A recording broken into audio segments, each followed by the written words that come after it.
Le rouge de la Chine est le safran de l'Inde. Le Vietnam n'a rien perdu des couleurs et des parfums de l'Indochine éternelle. Remontant les rivages qui ondulent avec volupté le long de la mer de Chine, nous rejoignons Hanoï, la capitale du pays. C'est là que commence notre voyage. Un voyage à bord de petits sampans naviguant au milieu de rizières et de jonques glissant sur les eaux vert émeraude qui protègent la mystérieuse baie d'Along.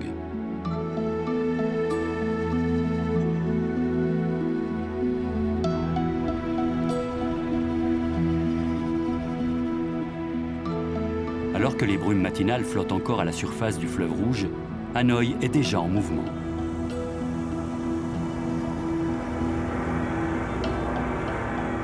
Rouillé, rafistolé de partout après les bombardements américains, le pont Paul Doumer, construit par les Français en 1902, tient toujours. À moto, en train et même à pied, plusieurs dizaines de milliers de personnes l'empruntent chaque jour pour venir travailler à Hanoï.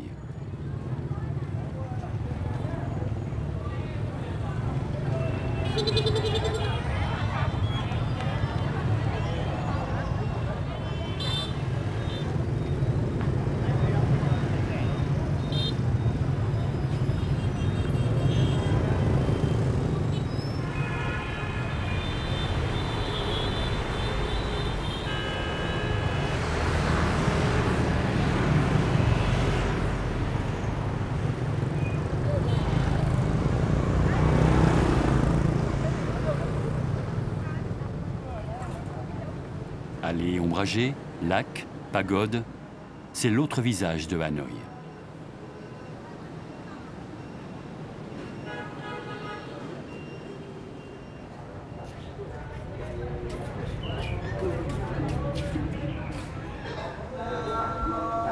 Lorsqu'il fonde la ville, il y a 1000 ans, l'empereur Li lui donne le nom de Tanglong, la cité du dragon déployé.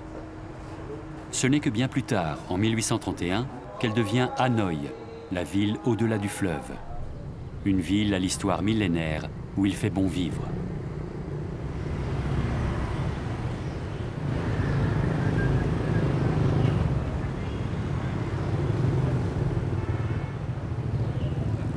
Cette porte marque l'entrée du centre historique de Hanoï, le quartier des 36 guildes.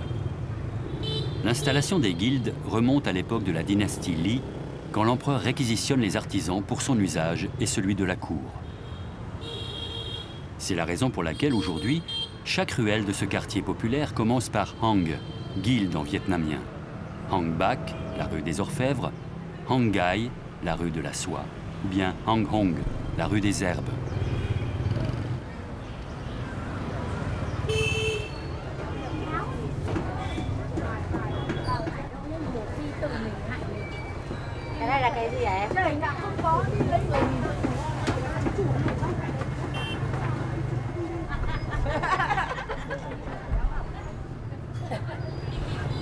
À l'origine, les maisons de la vieille ville ne devaient pas dépasser la hauteur du palais de l'empereur. Vers le milieu du 19e siècle apparaissent ce que l'on appelle aujourd'hui les maisons tubes, des maisons hautes, étroites, avec une façade de 3 mètres correspondant à la largeur de la boutique.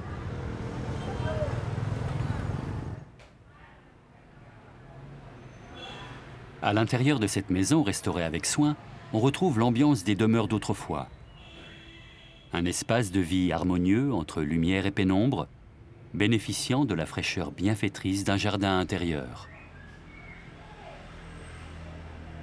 Parmi tous les trésors qui constituent l'héritage culturel de Hanoï, l'art des marionnettes aquatiques est sans aucun doute le plus précieux. Inventé il y a plus de 1000 ans par des paysans, il est parvenu jusqu'à nous sans rien perdre de sa poésie.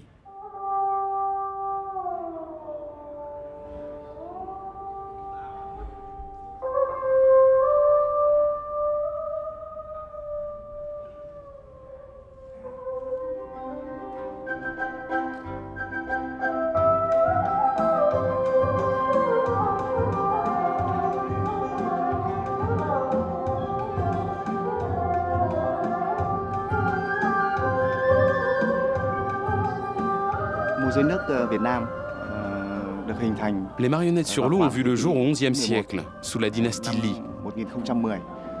À la pagode des maîtres à Hanoï, on trouve encore des stèles confirmant l'apparition des marionnettes sur l'eau à cette époque. Les spectacles de marionnettes sont apparus tout d'abord dans les villages situés dans le delta du fleuve Rouge, dans la province de Bac Bo, au nord du Vietnam. Les histoires que l'on raconte mettent en scène la vie quotidienne des paysans vietnamiens au travers des siècles.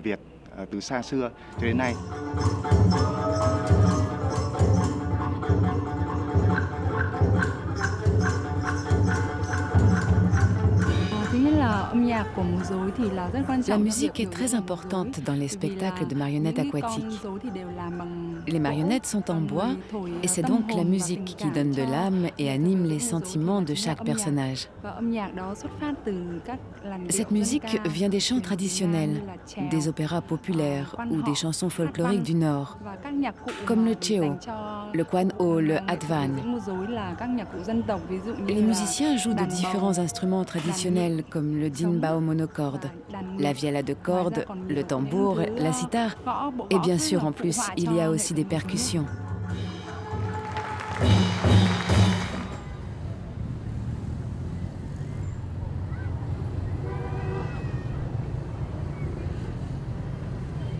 Dans la douce lumière du jour qui s'achève, les habitants de Hanoï prennent le chemin des lacs et des places. C'est l'heure où la capitale se transforme en un simple village où il fait bon vivre.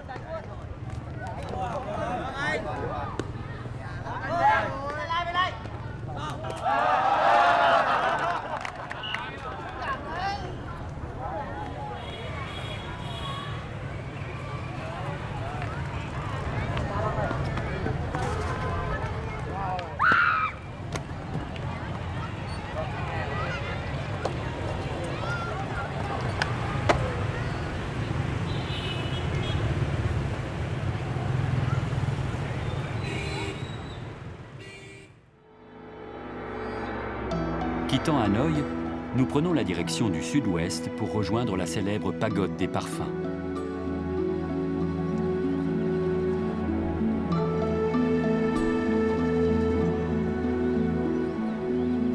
C'est en Sampan, au terme d'une navigation de plusieurs kilomètres sur la rivière de la Queue d'Hirondelle, que les pèlerins arrivent au pied de la montagne des parfums.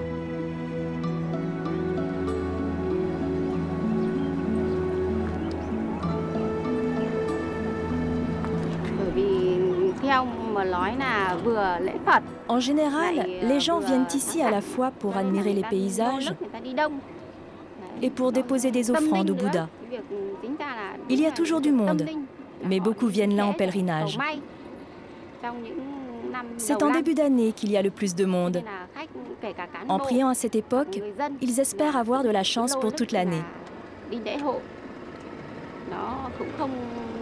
Les pèlerins qui viennent ici, ce sont aussi bien des fonctionnaires que de simples habitants. Mais tous viennent ici dans l'espoir d'avoir plus de chance au cours de l'année. De nombreux temples et sanctuaires bouddhiques ont été creusés dans les falaises calcaires. Mais c'est vers le sommet que se dirigent tous les pèlerins.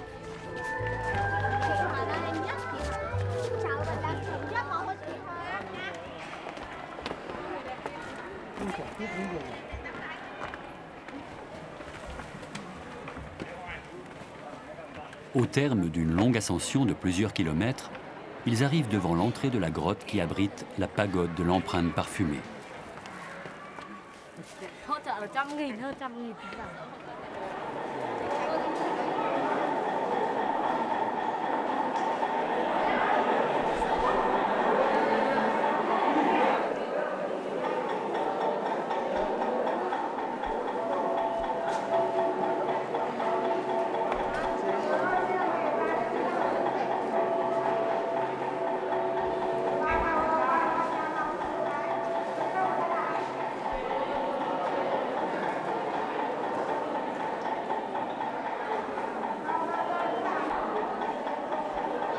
Les pèlerins viennent honorer de leurs offrandes un grand bodhisattva, un sage ayant fait le vœu de suivre le chemin de Bouddha. Selon la légende, c'est dans cette grotte qu'il se serait transformé en Quan Nam, une sorte de déesse de la compassion à qui l'on attribue de nombreux miracles. comme celui d'aider les femmes stériles à avoir des enfants.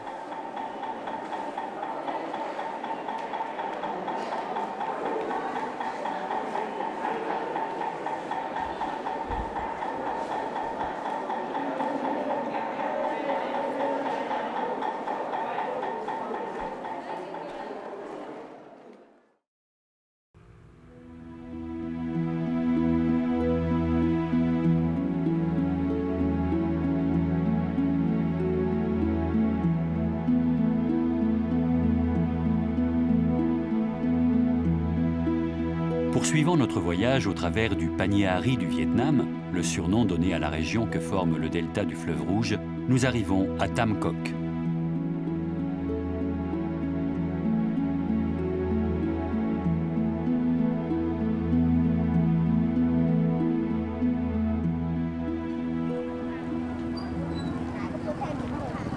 Lan này có hay rau không?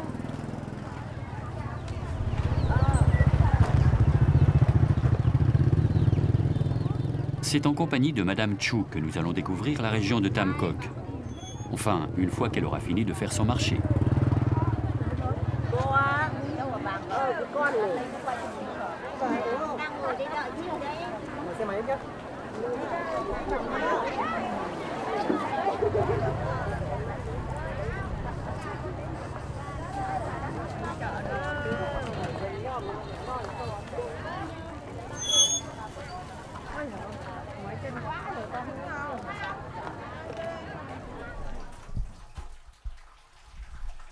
Pour commencer la journée, rien ne vaut un bon petit déjeuner.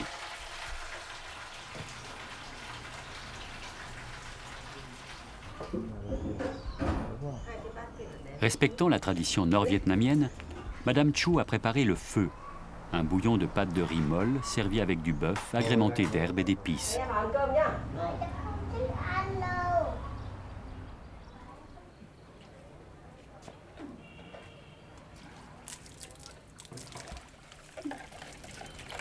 Après le petit déjeuner et pendant que son mari prend soin de ses bonsaïs, Madame Chu, comme un grand nombre de femmes à Tam Coc, travaille comme rameuse. Une fois inscrites au planning, les femmes doivent attendre leur tour pour emmener les touristes en promenade sur la rivière Ngo-Dong. Et il leur arrive parfois d'attendre un jour ou deux avant d'être appelées. C'était le cas de Madame Chu, mais moyennant quelques centaines de dong, elle a racheté son tour à l'une de ses amies.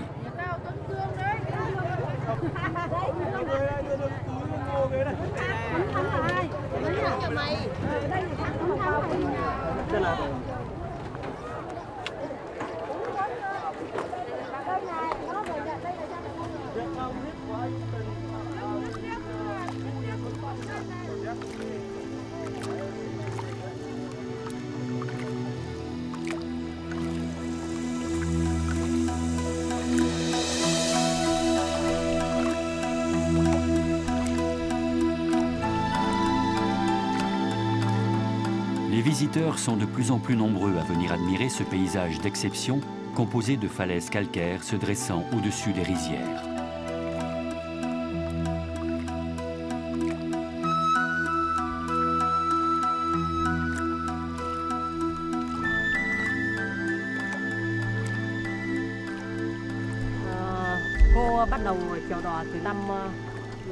Je rame depuis que je suis toute petite, depuis l'âge de 13 ans. Mais c'est seulement à partir de 1980, quand le pays s'est ouvert au tourisme, que j'ai commencé à travailler et à emmener les visiteurs en promenade sur la rivière.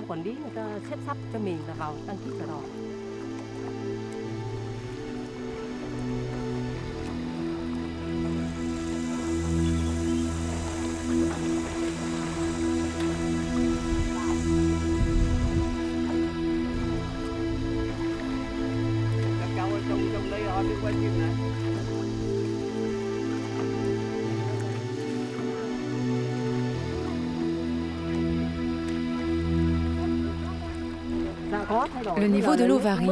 En ce moment, il est normal, mais au mois d'août ou de septembre, après la moisson, il est bien plus élevé. En revanche, en janvier et en février, à l'époque du repiquage du riz, le niveau sera beaucoup plus bas.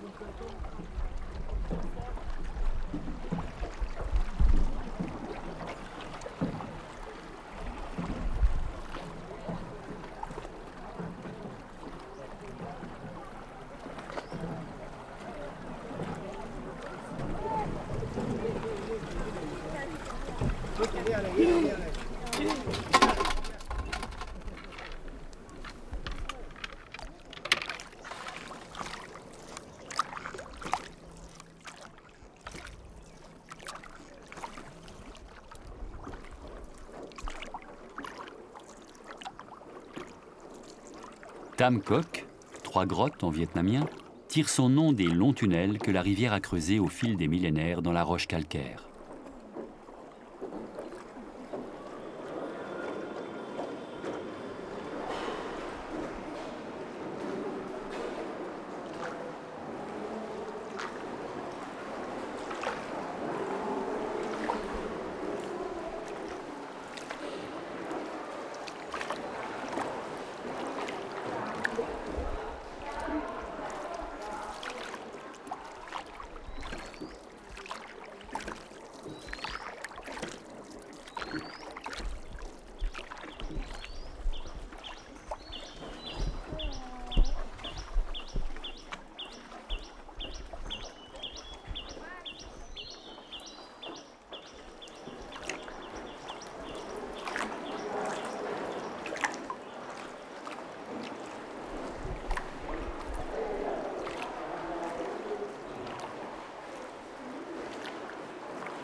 Après sa victoire contre les envahisseurs mongols, le roi Tran Nam Tong est venu ici pour trouver un endroit où vivre sa retraite de moine.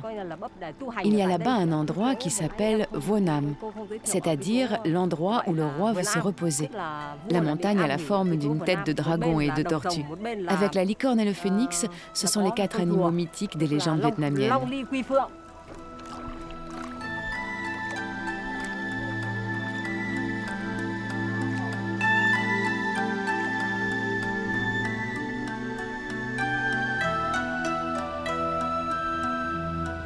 Fascinés sans doute par la beauté du paysage autant que par son caractère naturellement défensif, les souverains de la dynastie Dinh décident à la fin du Xe siècle d'installer la capitale du Vietnam à Hoa Lu.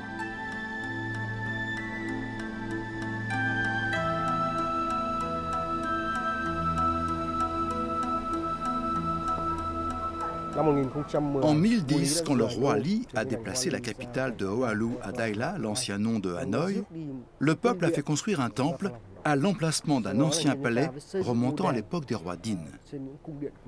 Il est remplacé au XVIIe siècle par le temple que l'on découvre aujourd'hui.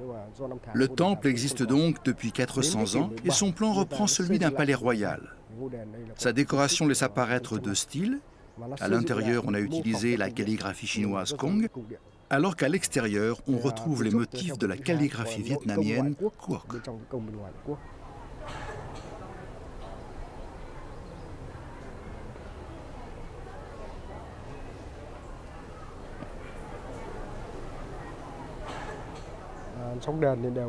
À l'intérieur du temple, il y a des tambours et des gongs. Au moment des cérémonies, on joue du tambour et du gong, le tambour représentant le yang et le gong le yin. La relation entre ces 2 instruments symbolisant l'harmonie.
Avec son trafic de motos, de voitures et de piétons, Ninh Dinh ressemble à toutes les petites villes commerçantes du Nord-Vietnam.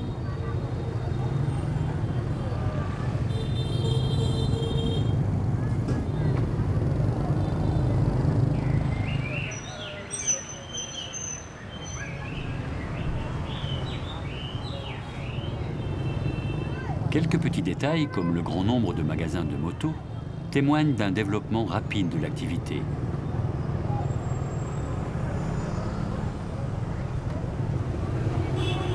Une conséquence de l'afflux des touristes venus visiter les beautés naturelles de la région, Tam Kok, Oahu et le petit village de pêcheurs de Kenga.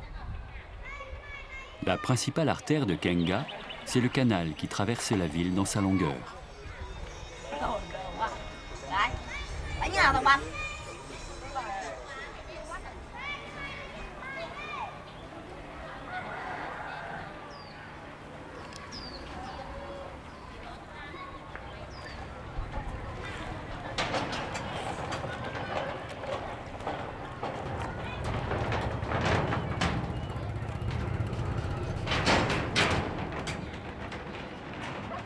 Un pont flottant relie les deux rives. Sur l'une se dresse l'église, la majorité de la population étant catholique. Sur l'autre se cachent les ruines d'un temple bouddhiste.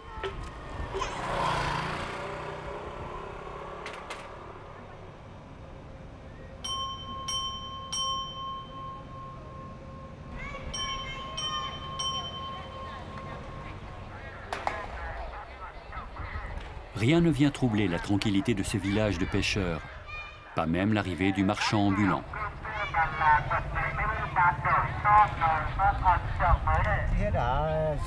Je vends un peu de tout, des casseroles, de la vaisselle, des petits ustensiles pour la cuisine ou pour la maison. On peut trouver donc presque tout ce qu'il faut pour la vie de tous les jours. C'est vrai que dans les régions éloignées, les gens n'ont pas accès au commerce, aux magasins. Ils ont donc besoin des vendeurs ambulants. Je vends donc plus de marchandises dans ces régions isolées que dans les villages proches des villes.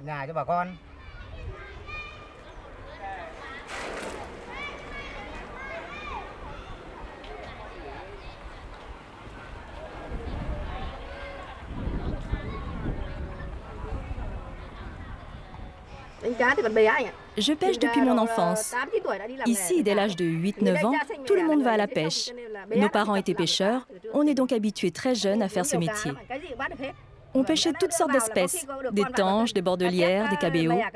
Pour attraper de gros poissons, il fallait aller loin. Plus près, il n'y avait que les petits. Mais nous, on prenait tout.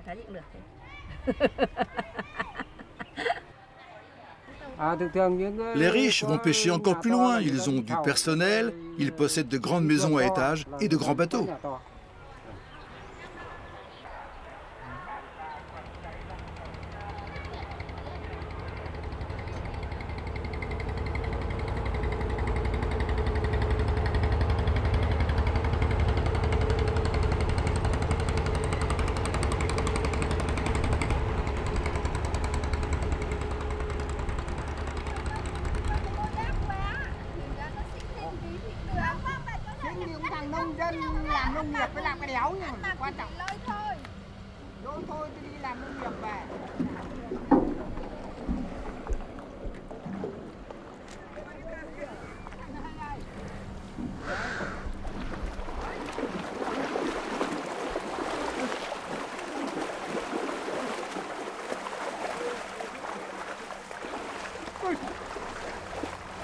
Nous achevons la première partie de notre voyage.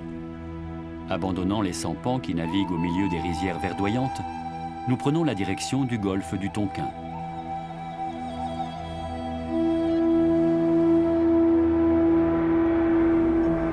Au petit matin, notre jonque quitte le port de Tancho et met le cap sur la baie d'Along.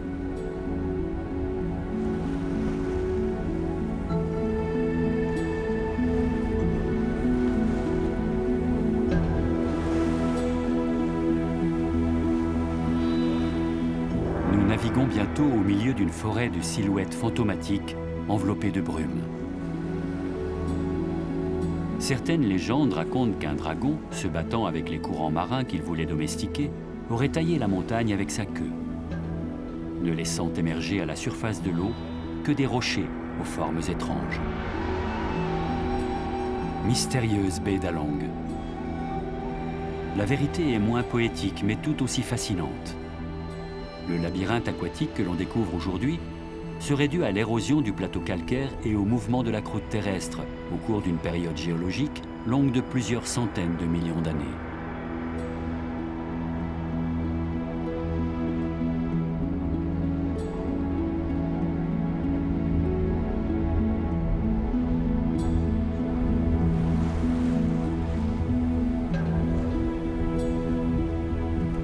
Après quelques heures de navigation, nous approchons du village flottant de Kwavan.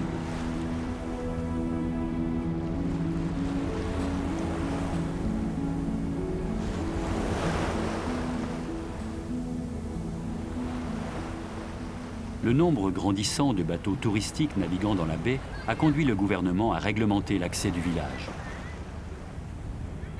On ne peut désormais y pénétrer qu'à bord de petits sampans, manœuvrés exclusivement par les femmes.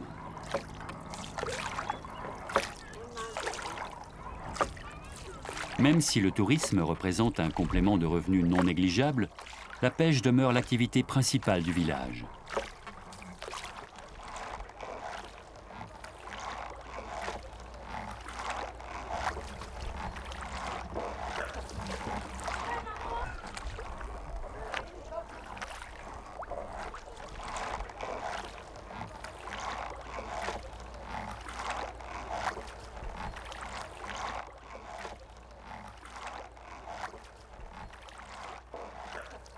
Près de 800 personnes vivent à Kwavan, dont un grand nombre d'enfants.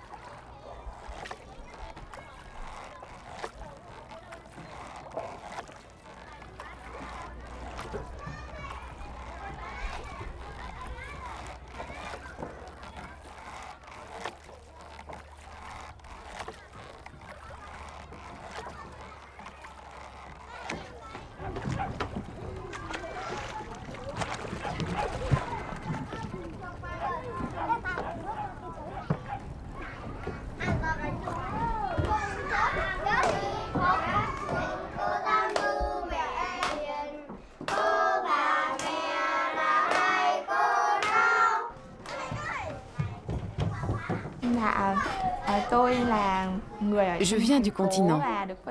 J'ai été affectée dans cette école il y a 2 ans. La vie ici et celle que j'avais sur le continent sont totalement différentes. Au début, c'était très difficile pour moi. Mais au fur et à mesure, je me suis adaptée à ma nouvelle vie. Je m'y suis habituée.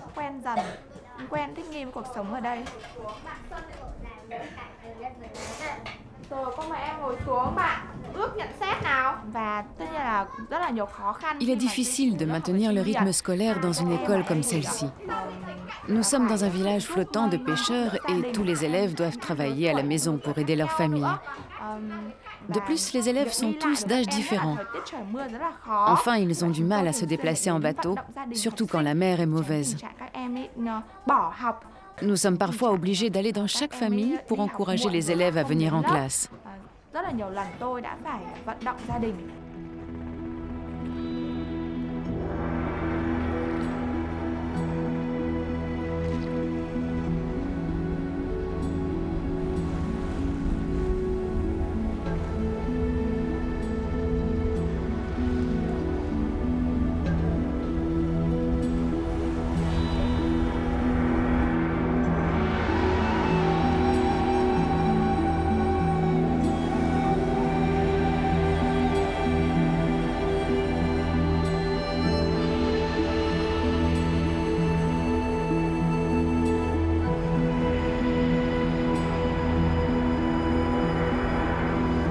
Les eaux de la baie d'Along n'intéressent pas que les pêcheurs.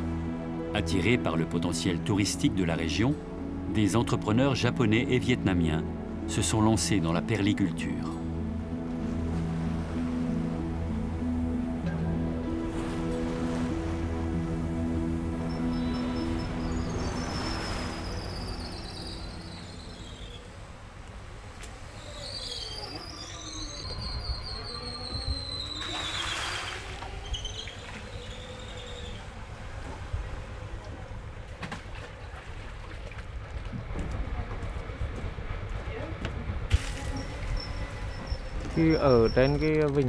Dans la baie d'Along, il y a 2 sites de culture, ici et à Kongdo, Dans ces deux endroits, le courant est idéal, car il permet un apport optimal en nourriture.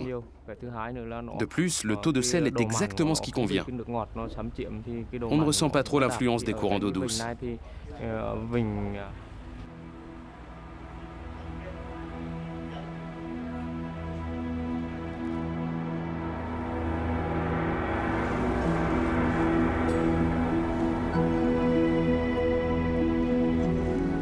Revenus à bord de notre jonque, nous levons l'ancre en direction de la dernière escale de la journée.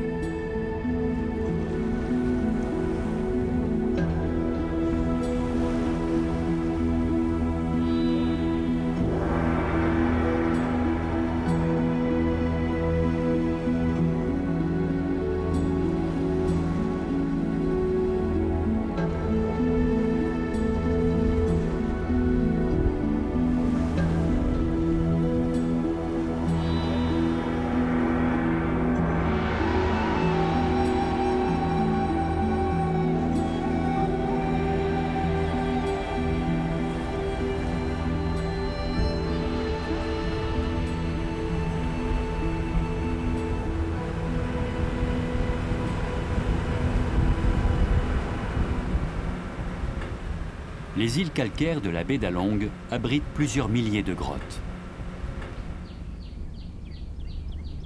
La grotte des Merveilles, surnom donné par les Français, est l'une des plus impressionnantes.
Commencée dans les brumes mystérieuses, cette première journée de navigation s'achève sous un ciel embrasé par le soleil couchant.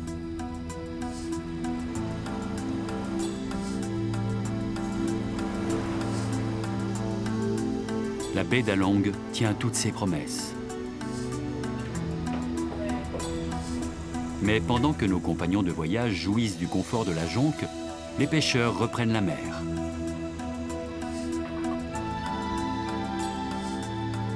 Certains d'entre eux vont même y rester durant toute la nuit.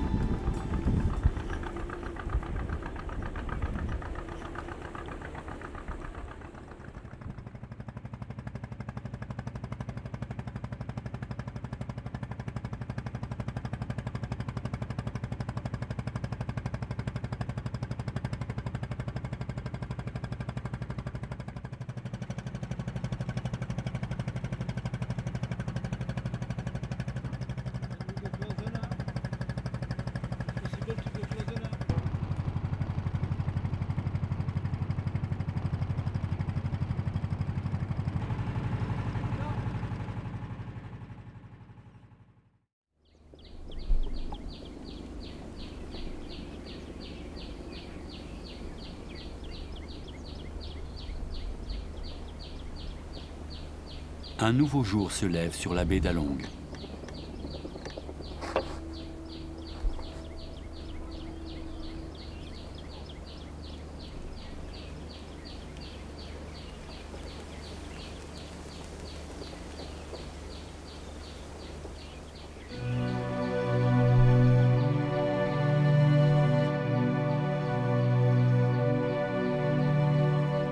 À l'heure où les oiseaux épousant le souffle du vent dessinent des arabesques dans le ciel, les hommes dorment encore sur les bateaux ou dans leurs maisons flottantes.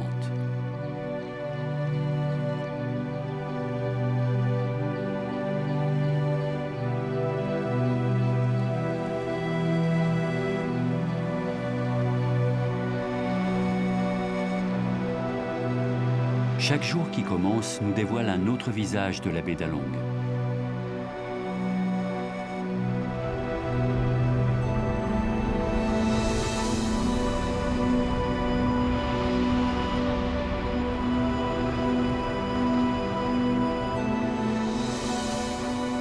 Après les grottes cachées dans les profondeurs de la montagne, nous découvrons l'univers apaisé des lacs intérieurs.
C'est à bord d'une nouvelle jonque, plus petite que la précédente, que nous poursuivons notre voyage. Les voiles gonflées par les vents de mousson, les jonques ont longtemps sillonné la mer de Chine avant d'être remplacées par des cargos à moteur. Leur élégante silhouette est associée à jamais à l'image de la Chine et du Vietnam éternel. Si les voiles colorées, lattées à l'ancienne, ont fait leur retour dans la baie d'Along, c'est plus pour le rêve et la nostalgie que pour la navigation.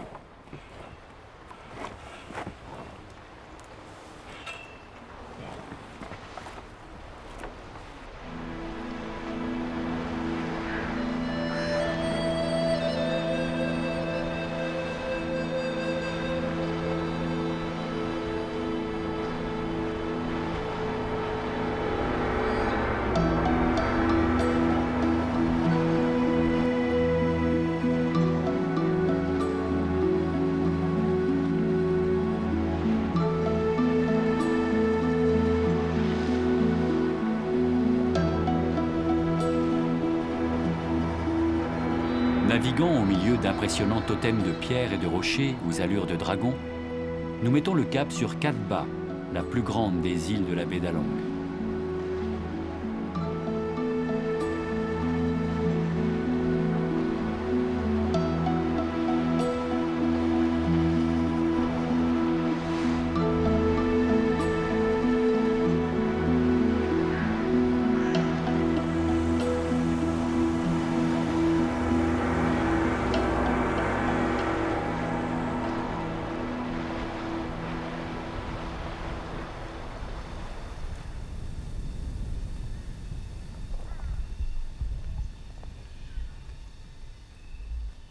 La plupart des îles de la baie ne sont que des rochers abrupts et inhabités, mais Cat Ba offre un autre visage. Des champs, du bétail et des villages d'agriculteurs.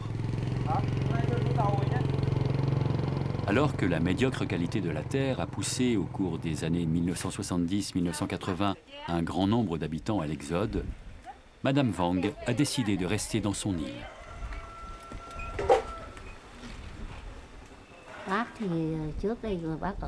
Je suis originaire de la région de Thuy Nguyen. À l'époque de la colonisation, mon village natal a été attaqué par des soldats français. Mes parents ont donc quitté le village pour venir ici. J'avais 7 ans à l'époque. Il y avait déjà des habitants ici et toute ma famille s'y est installée. Aujourd'hui, j'ai 75 ans et j'y suis encore. Ici, nous avons traversé des moments heureux et des périodes difficiles, mais nous nous accrochons.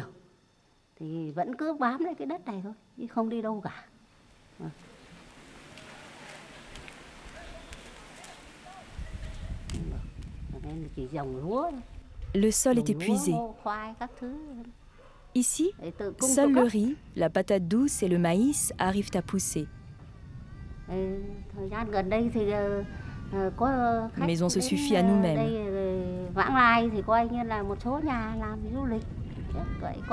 Depuis quelques années, certaines familles améliorent leurs revenus avec l'arrivée des touristes. Les autres continuent à cultiver la terre, à faire de la pêche ou de l'ostréiculture.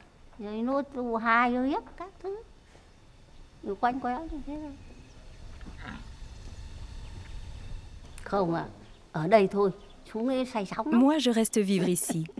Je ne veux pas vivre sur l'eau. J'ai le mal de mer chaque fois que j'y vais. Je ne veux pas y aller. Je peux y passer un moment pour rendre visite à ma famille, mais je ne peux pas y vivre. Je ne suis pas habituée à marcher sur les plateformes flottantes qui bougent sans arrêt.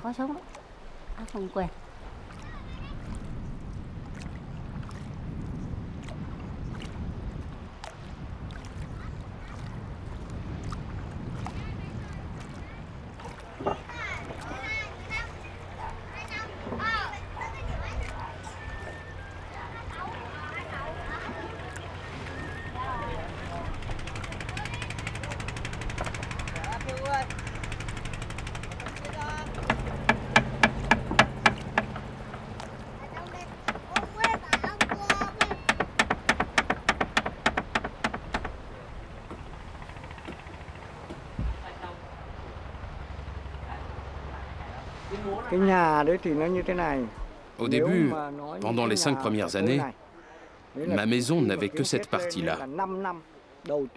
Ici, c'est la zone des viviers pour l'élevage de poissons. Un peu plus loin, là-bas, à l'intérieur, c'est l'endroit où l'on vit. C'est là qu'il y a l'hôtel des ancêtres. Et ici, c'est l'endroit où je reçois mes amis et où l'on prend le repas par temps de pluie. Les deux côtés sont réservés aux viviers pour les poissons.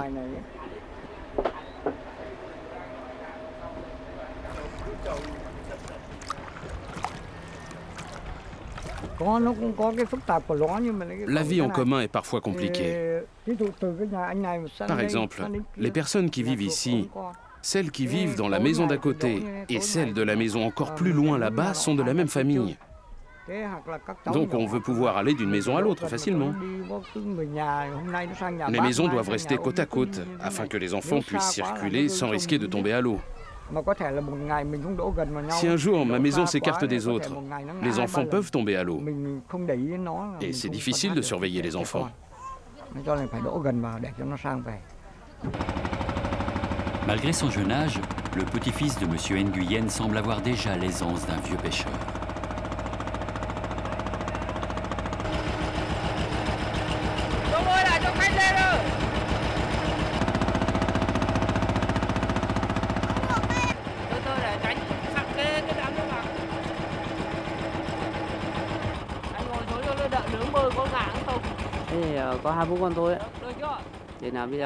Mon fils, c'est important qu'il apprenne un métier. Actuellement, bien sûr, il va à l'école. Il apprend à lire et à écrire. Mais il est vraiment important qu'il apprenne le métier de ses parents, le métier de pêcheur. On ne sait pas ce que peut réserver l'avenir.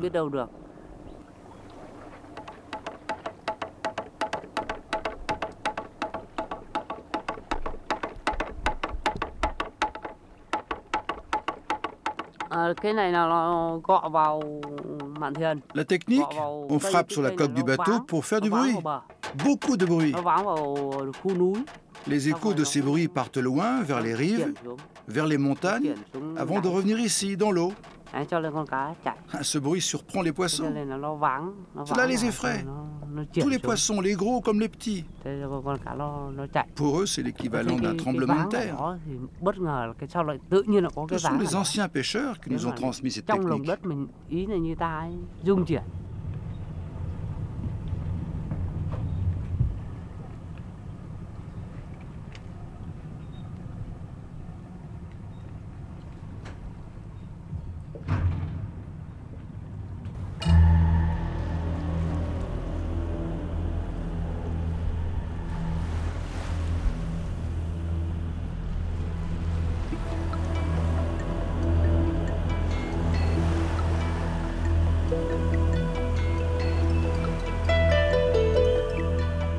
Glissant sur les eaux baignées de la lumière crépusculaire, nous rejoignons notre jonque pour la dernière nuit de notre voyage.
Les jonques sont de plus en plus nombreuses à sillonner les mers d'émeraude de la baie d'Along. L'éblouissant spectacle offert aux touristes venus du monde entier ne doit pas faire oublier que derrière la carte postale, dans ce paysage minéral né il y a plusieurs millions d'années, vivent des hommes et des femmes attachés à un mode de vie et à des traditions ancestrales.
Avant, quand on était jeune, les garçons chantaient pour séduire les filles.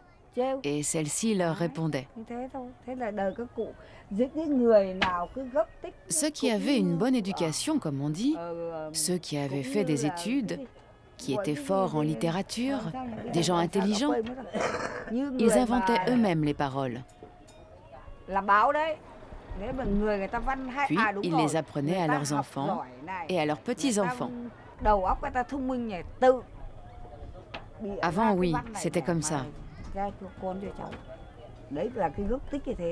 Mais tous ces gens-là sont morts. Mon oncle, Monsieur Tuong, celui-là, il s'y connaissait.